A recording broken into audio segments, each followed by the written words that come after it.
Good afternoon. You will be aware that I have shared one link for today's practical, okay, in MS Team. Hopefully, you will be getting the notifications related with these communications in MS Team. Are you getting note? Okay, right. So I have shared one link regarding the practical of the solid state joining. Uh, and it is related with the friction stir welding. So it talks about the various principles and the equipment which will be used in machines and actual demonstration of holding the job, developing the weld joint, and thereafter it also talks about the effect of the various the welding parameters like the FSW parameters, and they are and the effect of those parameters on the like the joint macroscopic aspects like the nugget geometry which is formed, or the mechanical properties and microstructural aspects. And the more important here is to not just to know really what is happening, but to analyze like why the things are happening and what is the role of the various aspects which are being imposed during the welding. And in FSW these are the primarily two things. One is like the heat that we are supplying, and another is the deformation. In most of the joining solid state joining techniques, these are the two fundamental things. So every time we'll have to analyze the joint characteristics in light of these two aspects, because these two will be governing the soundness of the joint and the kind of changes which are taking place in the weld as well as the heat affected zone. So it is really the analysis is important. That is what we say as a discussion in our discussion based on the observations, and something which can be justified and discussed using the fundamentals, and with the help of suitable evidences that we have, we make the conclusions based on that. So this is the normal strategy that is followed. So today basically I have to talk about the weld and the heat affected zone. So you see in solid state joining, your the joint morphology, you have to see first the macroscopic aspect like the joint morphology,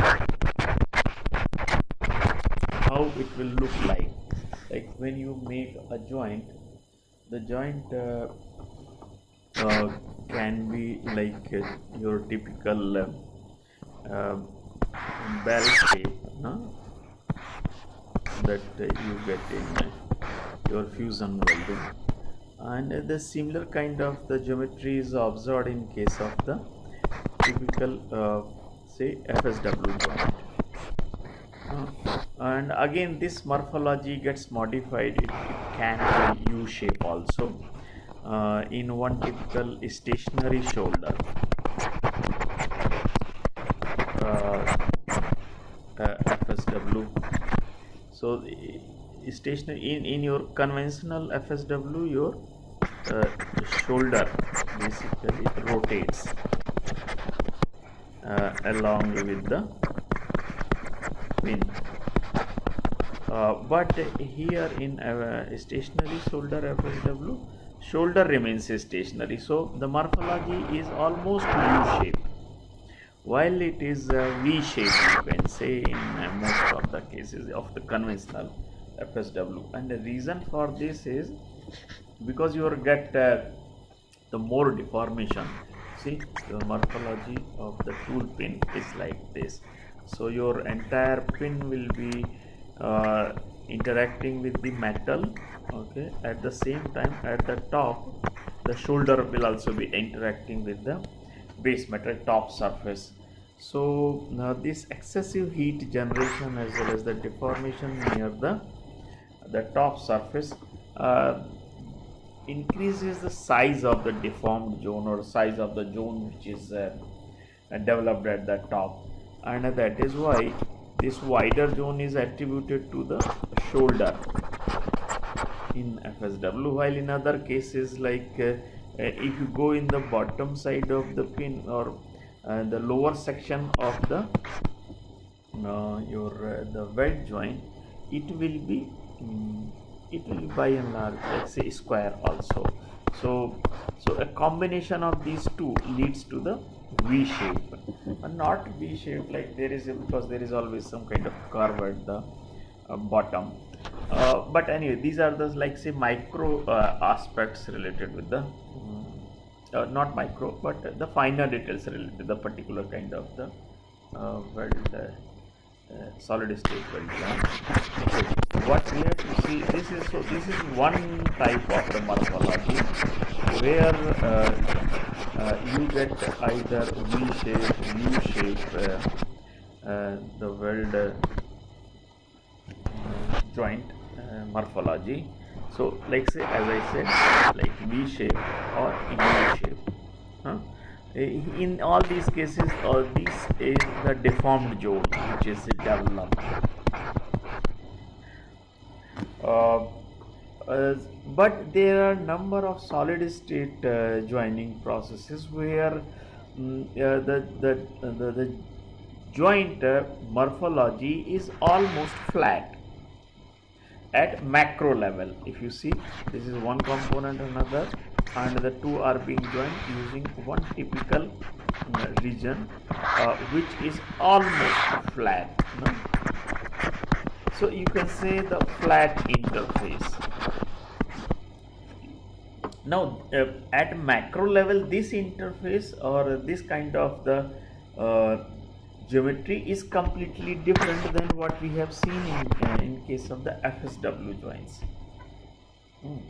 So you can say, like, your friction welding can typically show you the flat interface like this. You see, there may not be even the waviness or mechanical interlocking which we get in explosive welding or we get in ultrasonic welding. These are the ultrasonic welding or explosive welding. This is the common one in like the mechanically interlocked, the wavy or very irregular joint interface. So typical your friction, only friction, not friction stir, but only the friction welding where ends are rubbed, and as soon as the sufficient heat is generated, thermal softening takes place. Now you apply the forging pressure for developing the joint. So here the joint morphology is also like flat only. So it is flat in case of the friction welding, and it can also be sometimes when the recrystallization and dynamic recrystallization takes place at the interface, it is possible that you may not be able to distinguish where was the joint interface.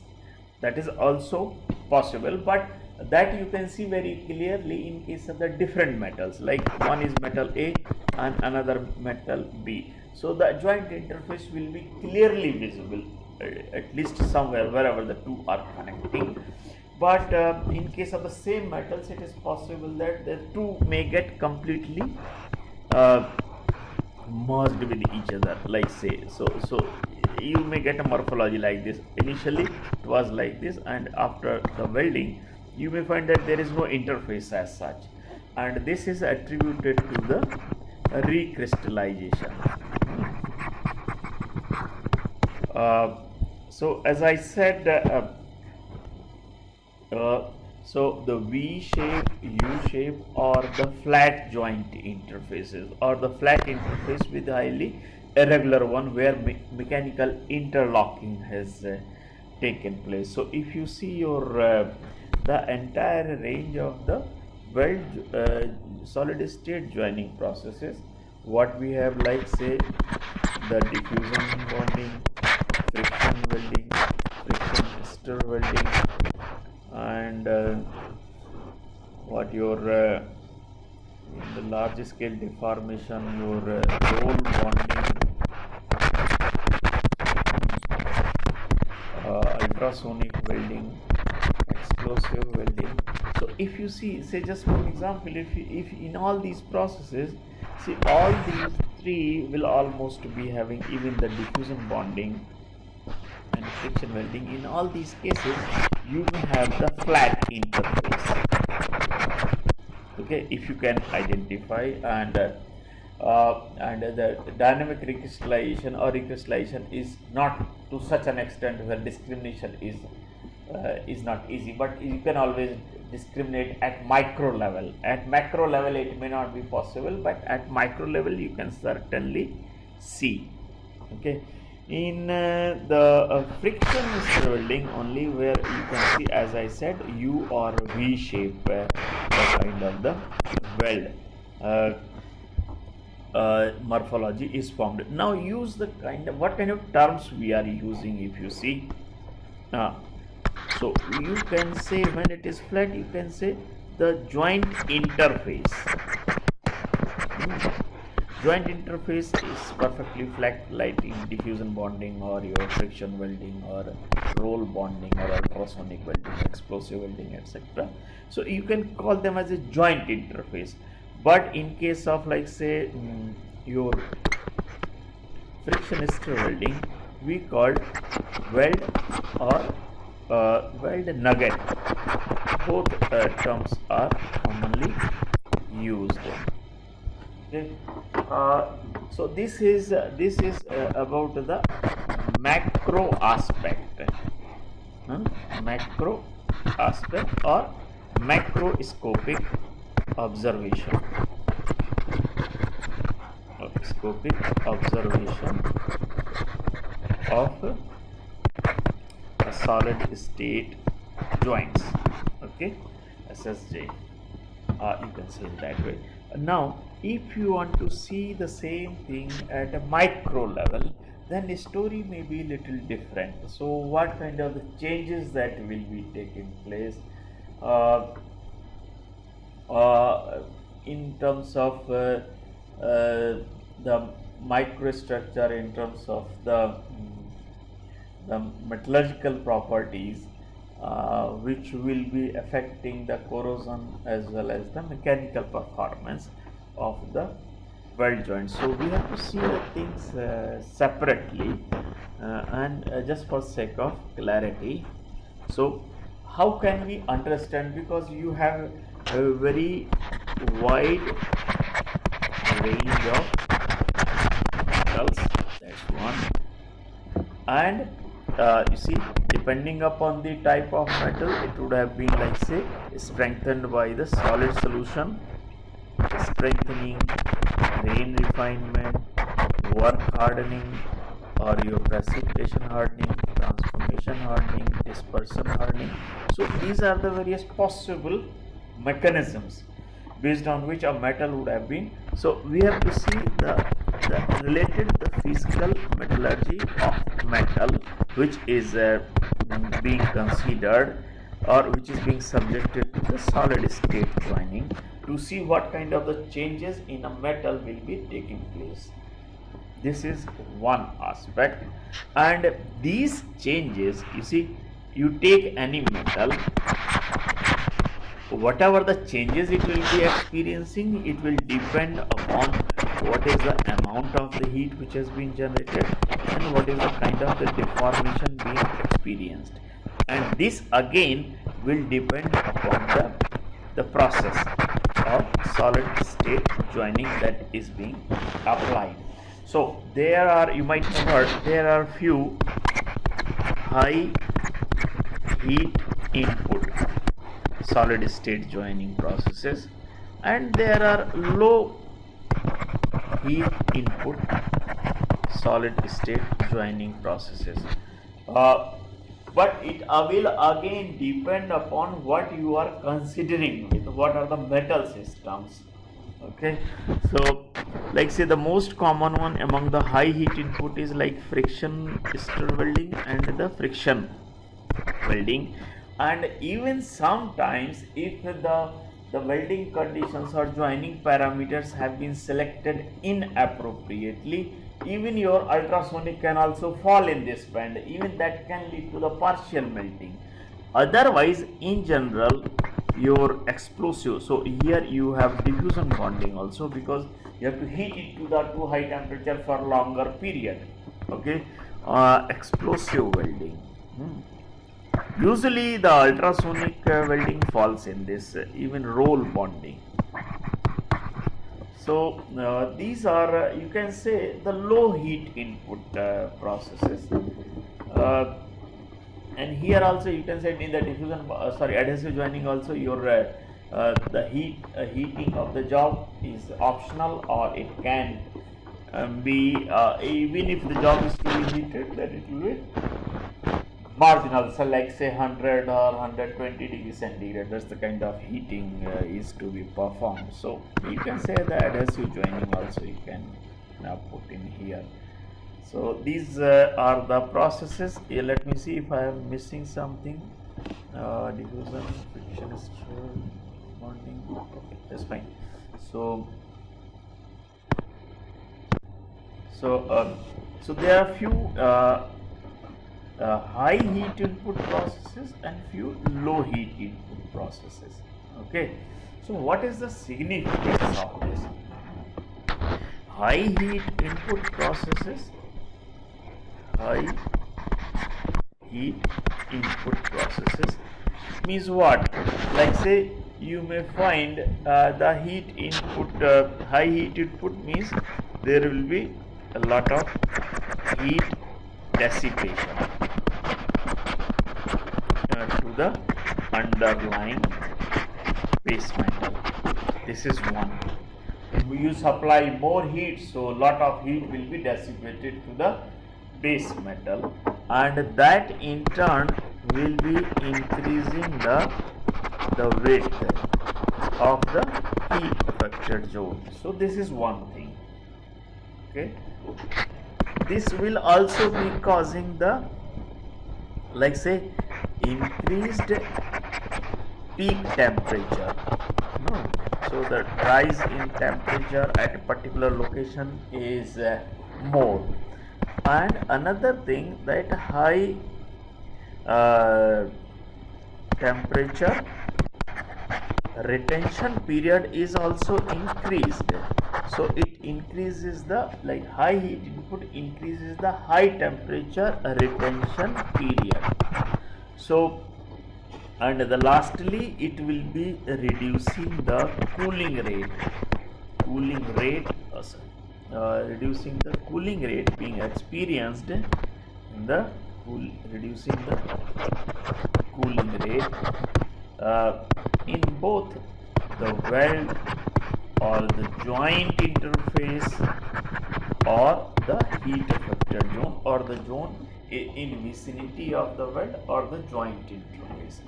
So if these are the changes, or these are the like can say the things that will be happening with the metal when the heat input is more.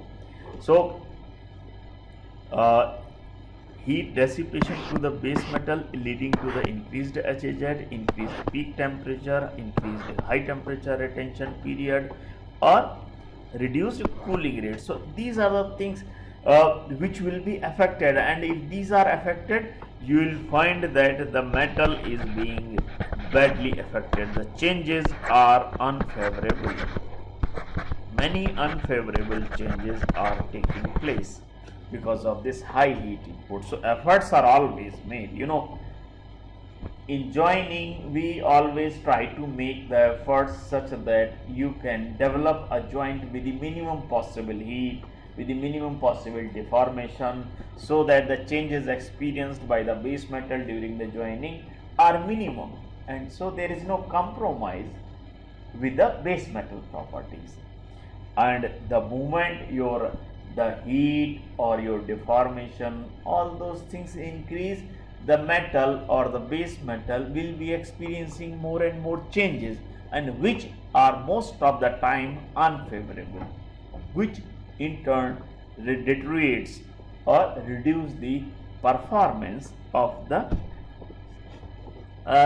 base metal or the joint which is being developed. Okay, so this is one aspect. So this is why it is important to consider what is the process, whether it is low heat input or it is high heat. Okay, so this is one aspect, like the way by which metal will be affected depends on the heat being generated. And the second aspect related to this is deformation.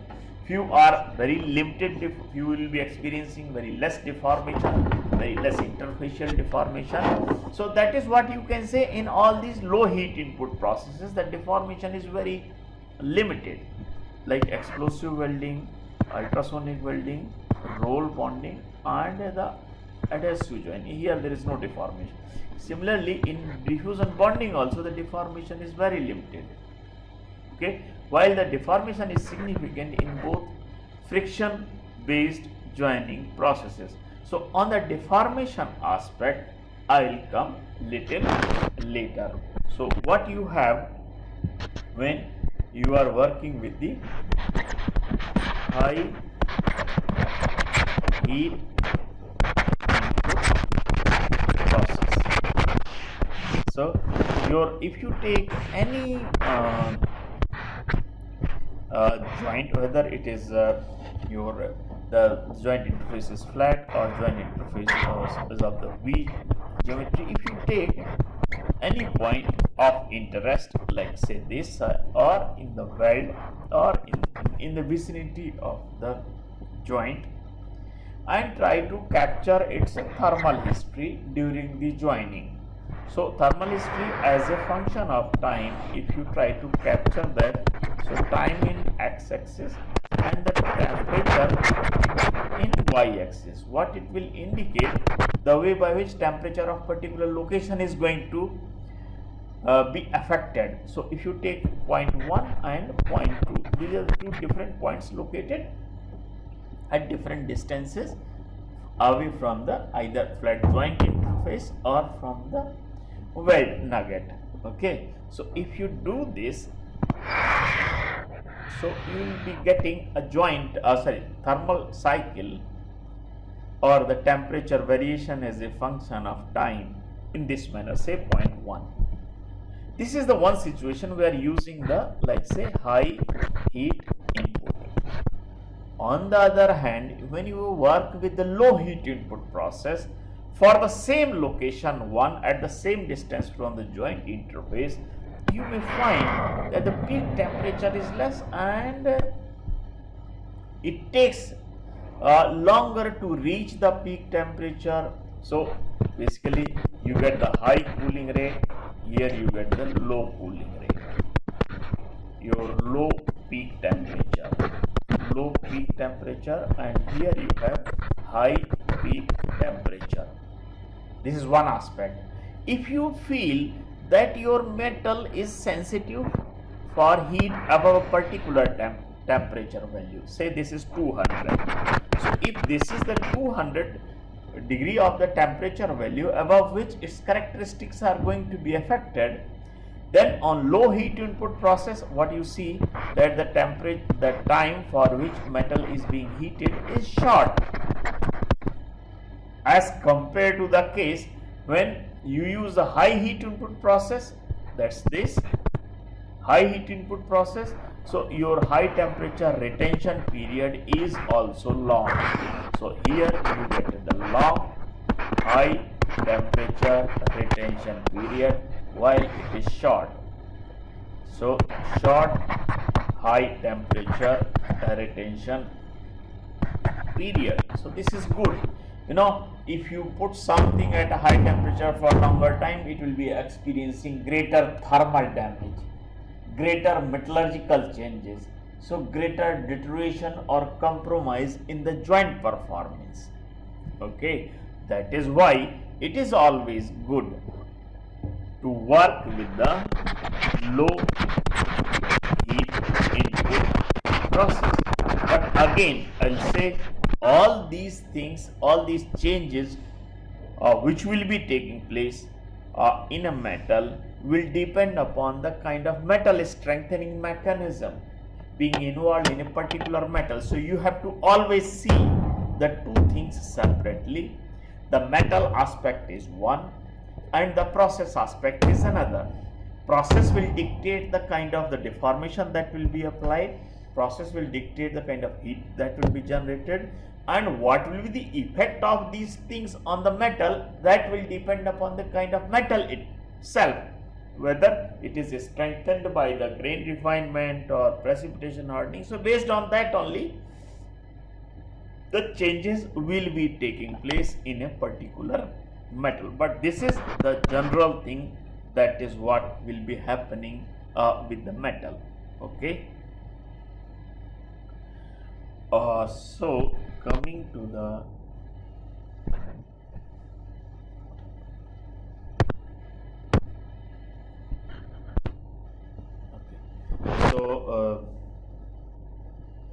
so as I said, heat and deformation.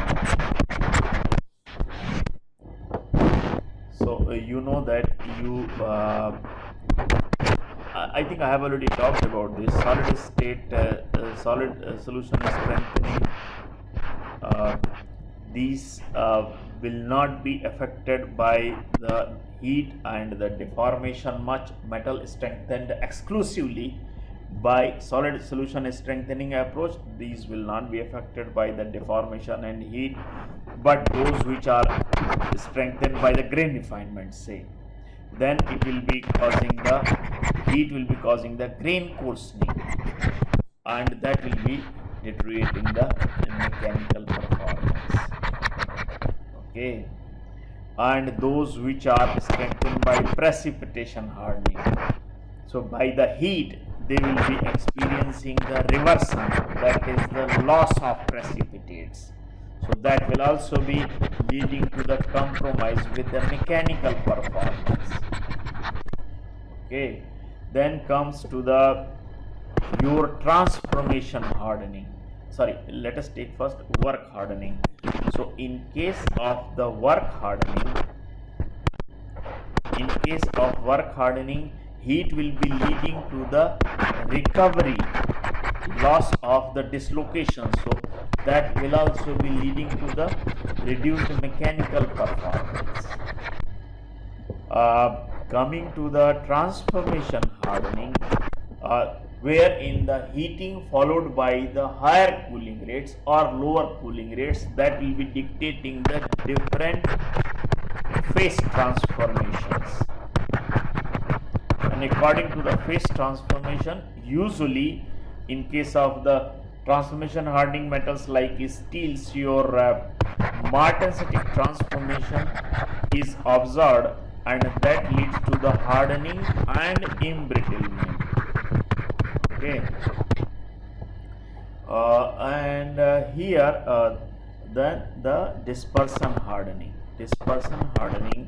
Heat will be causing, in case of dispersion hardening, it is expected that like solid solution is strengthening, dispersion hardening will also not be affected much by the heat, except there is instability in the constituents which have been reinforced in a given metal, or excessive grain coarsening is taking place. So it is so no major change like in solid solution is strengthening, and likewise here no major change. Okay. Now the deformation is another thing. I think its role I have already talked about earlier, whether it will be causing the deformation assisted transformation or it will be causing the refinement or the deformation assisted transformation, or it's also possible like it may lead to the simple work hardening of the metal. But the problem here is whenever there is a heat generation coupled with the deformation, so this will also be neutralizing the work hardening effect, you know. So if you talk of, like, say, the effect of the work hardening, or sorry, effect of deformation. Oh, let me erase this.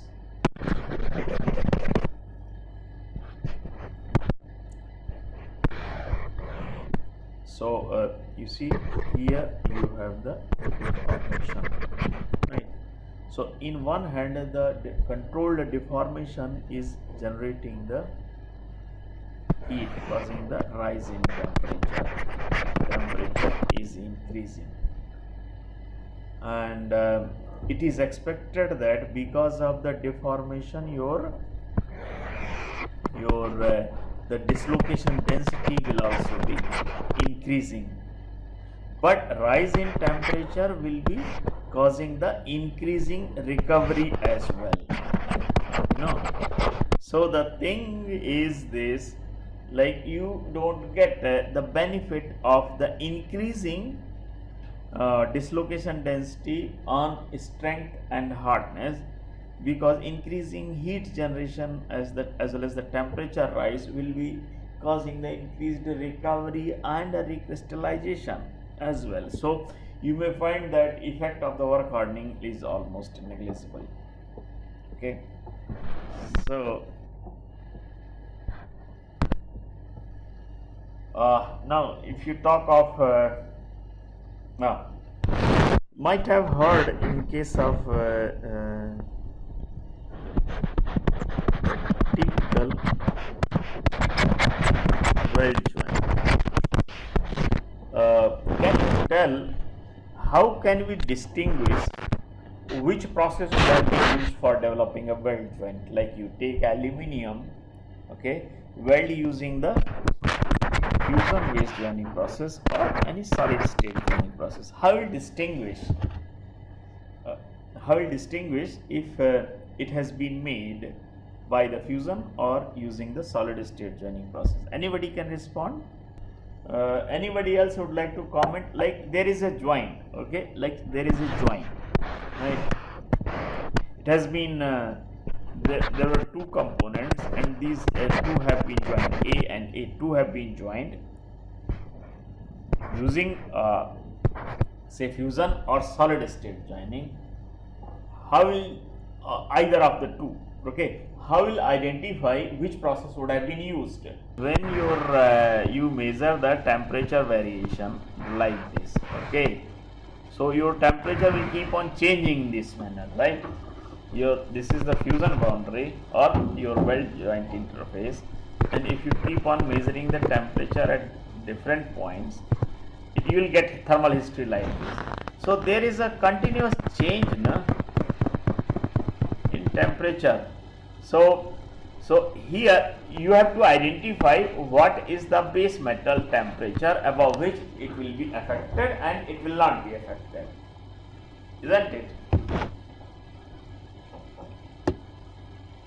So this line is very thin. You see, if you take an example of steel, you first get the partially refined zone, then you get the refined zone, then you get the coarse grained zone, okay, and then you get the partially melting zone. These are the 5 zones that we get in steel. I am talking of the steel having say it is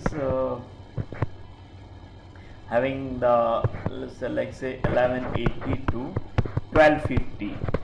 This is the, like say, liquidus and this is solidus, right? So whenever you have the in most except eutectical wise or pure metals, you get the solidification range temperature range. That's it. This solidification temperature range may be narrow or wide, it depends, but it is always there. So that gives you the partial melting zone situation. Thereafter you have coarse grain, thereafter you have refined zone, you have partially refined zone, and then base metal. So the point here is how you see, it's not that easy. Microstructurally you can see this.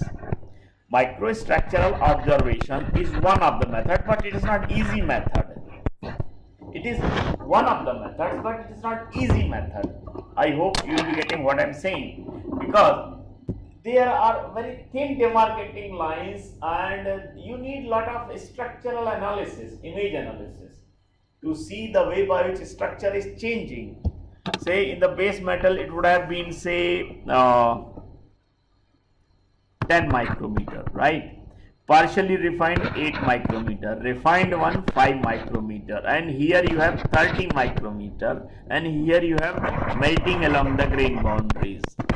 Alright, so you see, these are the average values. There will always be, since the temperature is changing continuously, so there will be continuous structural change, continuous cooling rate change, continuous high temperature rate change in continuous change in high temperature retention period. So everything is changing. No? I hope you will be getting what I am saying, isn't it? So, but it's not easy. No, it's not easy task. I have a simpler method. What is that?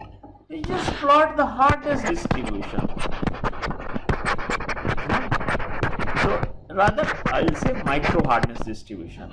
So what it will give you, wherever there was a weld zone, obviously it has experienced more heat, more deformation, like say the more fusion. So obviously it will be showing you the different phases, different grain structure. Okay, so the properties will be completely different. Now, I am not saying these are very on the higher side or on the lower side. It can be either way. Let me show you some profiling. Sorry. Yeah. So the profiling may go like this. So base metal. Yeah. So as soon as you come across, your weld is going down, right? So this is about the weld story, right? But you may find, if you talk of this side HZ, you may find your HZ is going like this. So your HZ is rather harder. This is the region where your partial melting zone, or this is HZ. Then again the values are coming down. So the distance, like say this one. So the distance up to which there is a continuous change in the hardness value, that you can, hardness will not be changing on its own. Hardness change will be occurring due to certain things. One, phase change or grain size change. You see, a phase change, earlier you had a martensite, now it is benite or perlite, or you had a perlite and ferrite, now you have martensite, like that. Or there is a change in the grain size. Earlier you had a very refined, now you have got it coarse, or earlier you had coarse, now it has got refined. Third, you have already got completely new grains, which are neither having any work hardening effect, or whatever effect was there, it has lost. So that is called recrystallized grains. So the distance up to which all these changes in the phase, in the grain size, or formation of newer grains, all these changes in cumulative way will be affecting the hardness. Hardness is a very good indicator, although it is not used for the design purposes, but it is a very good indicator of the changes being experienced by the metal, either due to the heat, or due to the deformation, or due to the service experiences. Like you take any metal surface and check its hardness when it was new, and you check its hardness after 10 years.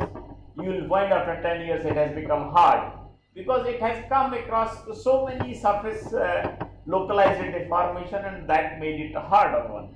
Okay. So the point here is that you can easily detect using the micro hardness, the difference in hardness at the surface and in the subsurface zone. The same logic is applied here. On the other hand, you may find your weld is fine, weld is harder, but after this you may find the different variations. This is the HZ, this is the base. I'll give another example here. Let's take aluminium, example of aluminium. When your precipitation hardenable aluminium alloy, when it is subjected either to the fusion or high heat input solid state joining. In both the cases, what you find, say this is the joint, center joint, okay. If you measure and say this is the boundary of your weld nugget, right, or the weld, measure the hardness across these points, right. So from the center you may find your hardness of the weld is fine, it is low, but it is further low when you go your heat affected zone. So your heat, this is the weld zone, and then you see the heat affected zone. On increasing the distance, your hardness is increasing, and then it becomes constant. So the distance up to which the hardness has been compromised away from the fusion boundary or the joint interface, that you can say as a heat affected zone. So the distance up to which the change in the hardness is taking place, either due to the coarsening or due to your the reversion or the precipitation loss of precipitates, these will be leading to the reduced hardness. So apart from your the microstructural investigations, you can also use the hardness distribution as one of the ways to quantify the width up to which changes have taken place. So how do you define the HZ, like the distance up to which the changes in microstructure and mechanical properties have taken place, like that only. And these are the zones up to which the performance of the metal will be affected. We want to keep all these zones as small as possible, as narrow as possible. Now coming to the same question where from we had started, like how to distinguish if it was like the fusion weld or solid state weld. You know, whenever there is a melting and solidification, how do you characterize the structure typically? I'm not saying hardness. You see, you can, if you melt steel and cool it rapidly, your the joint weld will be harder than the base metal. That is one thing. So the thing here is simple. As I said, if you take aluminium, as I said, you weld it using the fusion welding or solid state joining, still you can distinguish. Whenever you melt and allow it to solidify, the solidification will always be taking place through the either nucleation and grain growth. In welding, it is just the grain growth which typically observed. Okay, and this occurs through these this nucleation and grain growth. The solidification is completed through these two stages. Okay, nucleation and grain growth, or only grain growth, right? And whenever it happens, what you find that weld is having the 4 different typical grain morphologies. What are these? One is your simple planar grains. Second, you get the cellular grains. Third, you get the dendritic grains, or you get the equaxed grains, right? So in most of the cases, you see the planar and cellular are less common, but still they are there.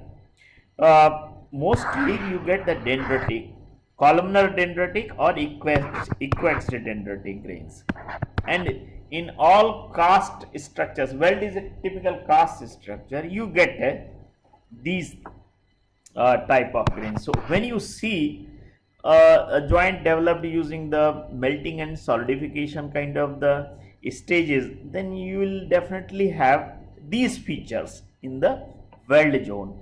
Sometimes what happens, like typically transformation hardening stage, not in others. You see, your austenite has been formed, had austenitic, dendritic or equaxed grains, but this austenite, because of the rapid cooling, forms the martensite or it forms the bainite. So their morphologies may be completely different. So those metals which experience even the solid state transformations due to the different cooling conditions, there may be minor change in the morphology of the, you can say you may not find the typical dendritic or equaxed grains, but otherwise in all other metals you will find these the four different types of the morphologies. On the other hand, solid state joining, you will have the typical features of the deformation, or the deformation actually will be reflecting in certain ways. That is, like your grains are elongated. Okay, this is one. Or grains have been dynamically recrystallized.